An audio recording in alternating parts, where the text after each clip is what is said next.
Welcome back to my channel WB aspirants. তো সবাই কেমন আছো? আশা করি ভালো আছো। আজকে আমাদের বিষয় ডাব্লিউবিএইচ মাধ্যমিক টেস্ট পেপার 2022 থেকে Murshidabad district inter school test থেকে ম্যাথামেটিক্সের এমসিকিউ। তো সবাই দেখে থাকো ডাব্লিউবি অ্যাসপিরেন্টস।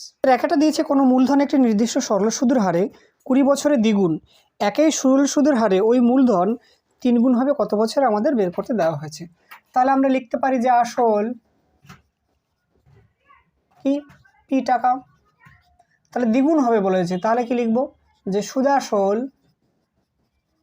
ইকুয়াল টু কত 2p টাকা, সময়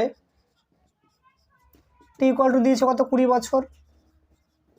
তাহলে কি আমরা এবার সুদের হার বের করে নেব প্রথমে। তাহলে সুদের হার কত r%। আমরা কি জানি যে i ইকুয়াল টু p/100 হয়। তাহলে i কি, তাহলে i ইকুয়াল টু কি পাচ্ছি এখানে যে 2p মাইনাস p অর্থাৎ কি p টাকা। তাহলে আমরা লিখতে পারি যে প্রশ্ন মতে কি আসবে যে i ইকুয়াল টু p/100। তাহলে বা r ইকুয়াল টু কি যে i ইন্টু 100 বাই কী পাবো আমরা pt পাবো।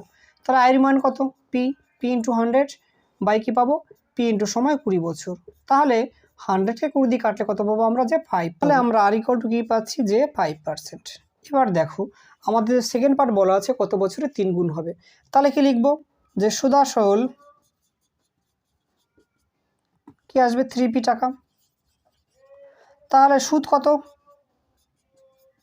যে 3p মাইনাস p অর্থাৎ 2p টাকা। তাহলে এবার আমাদের বের করতে দেওয়া হয়েছে কি সময়, আর আমরা আর এর মানটা আগের বার বের করে নিয়েছি। তাহলে কি লিখব যে প্রশ্ন মতে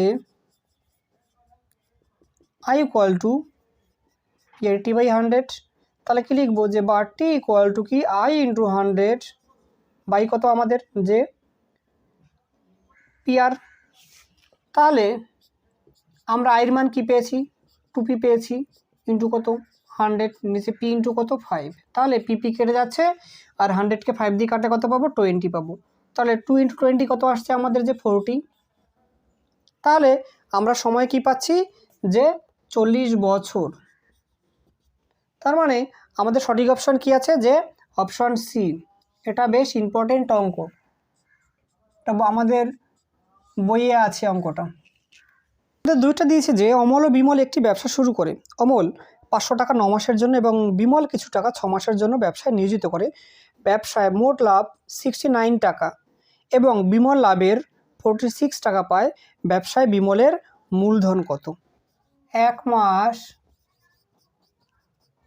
হিসেবে অমলের মূলধন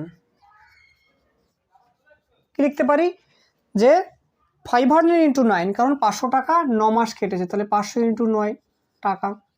তাহলে ইকুয়াল টু কত পাচ্ছি যে 4500 টাকা।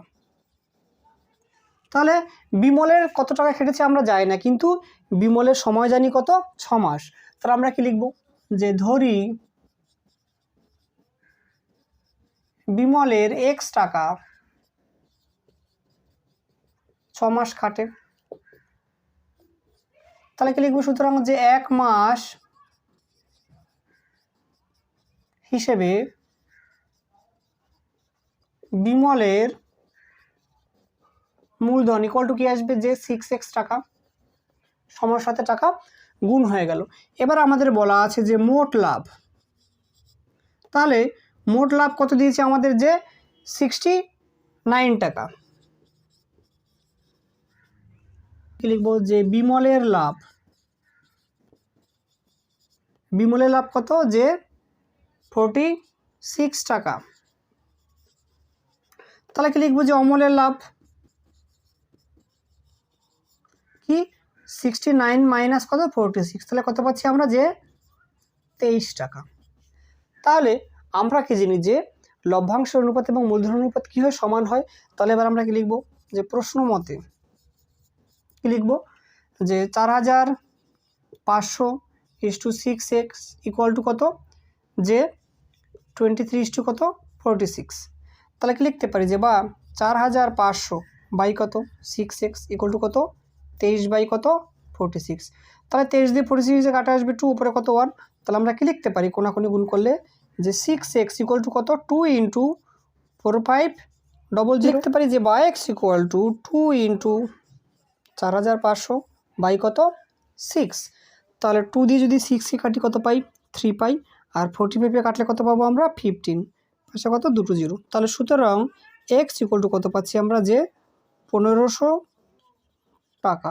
তাহলে বিমলের মূলধন কি আসবে আমাদের যে 1500 টাকা, অর্থাৎ অপশান এ পাচ্ছি আমরা।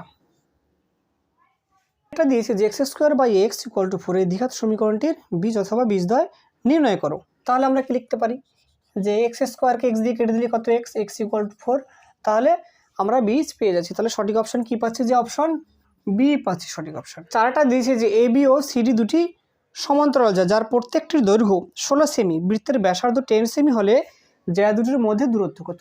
তাহলে আমরা এ বি এবং সিডি জ্যা এঁকে নিলাম এবং কি করলাম যে বৃত্তের কেন্দ্র থেকে এ বির উপর অপিলম্ব এবং সিডির উপর অকিউলম্ব অঙ্কন করলাম। তাহলে কি লিখব যে অপিলম্ব এ বি কমা অকিউলম্ব সিডি, আর কি করলাম আমরা ও আর বি যুক্ত করলাম। তাহলে ওবি কি পাচ্ছি বৃত্তের ব্যাসার্ধ, তাহলে ওবি ইকুয়াল টু কত লিখবো আমরা যে 16 সেমি।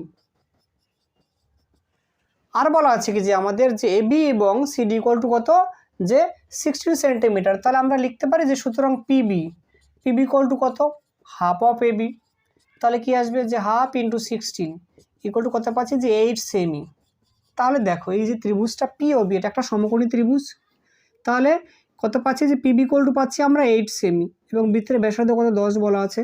তাহলে এবার আমরা ওপির দৈর্ঘ্য বের করব। তাহলে আমরা কি লিখতে পারি যে ওবি স্কোয়ার ইকুয়াল টু যে ওপি স্কোয়ার প্লাস পিবি স্কোয়ার।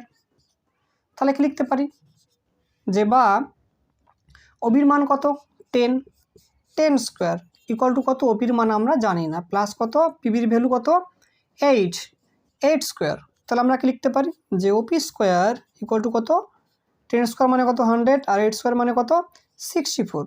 তাহলে ইকুয়াল টু কত পাচ্ছি যে 36। তাহলে কি লিখবো সুতরাং ওপি ইকুয়াল টু √36 অর্থাৎ বাইরে কত আসবে 6 সেমি। এবার দেখো যেহেতু বলা আছে যে আমাদের এবি এবং সিডির জ্যায়ের দৈর্ঘ্য সমান, তাহলে আমরা বলতে পারি যে ওপি ইকুয়াল টু কি ও কিউ, কারণ আমরা কি জানি যে কেন্দ্র থেকে যদি দুটো সমান জ্যায়ের উপর লম্ব অঙ্কন করা হয় তাহলে জ্যা দুটি কেন্দ্র থেকে সমদূরবর্তী হবে।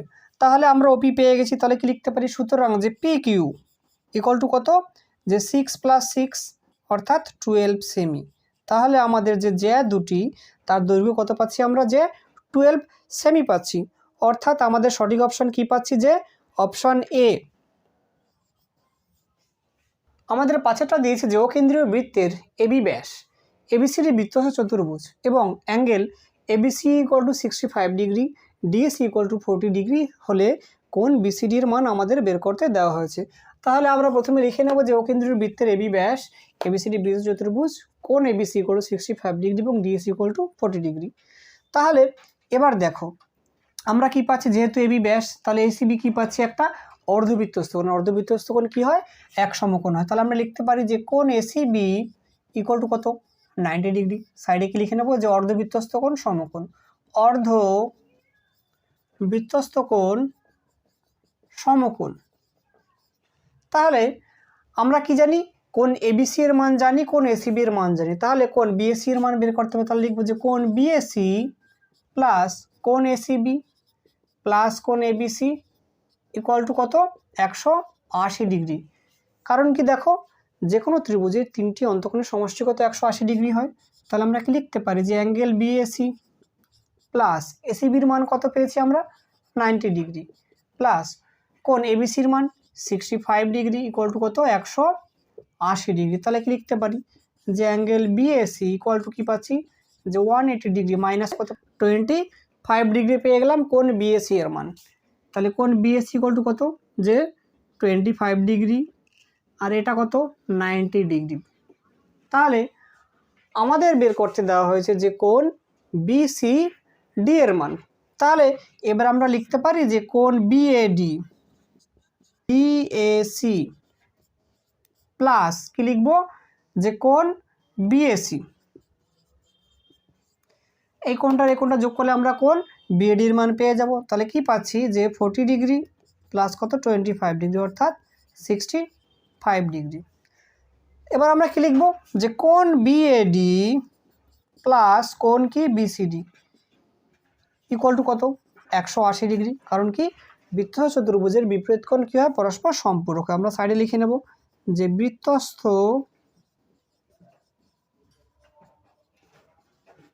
চতুর্ভুজের বিপরীত কোণ পরস্পর সম্পূরক।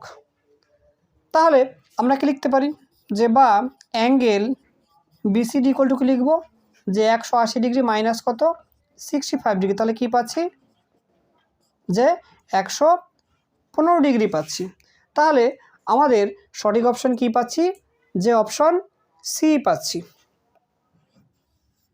এর 6টায় দিয়েছি যে দুটি লম্ববৃত্তাকার নিরেট চোঙের আয়তন সমান এবং তাদের উচ্চতার অনুপাত 1:2 হলে তাদের ব্যাসার্ধের দৈর্ঘ্যের অনুপাত চেয়েছে।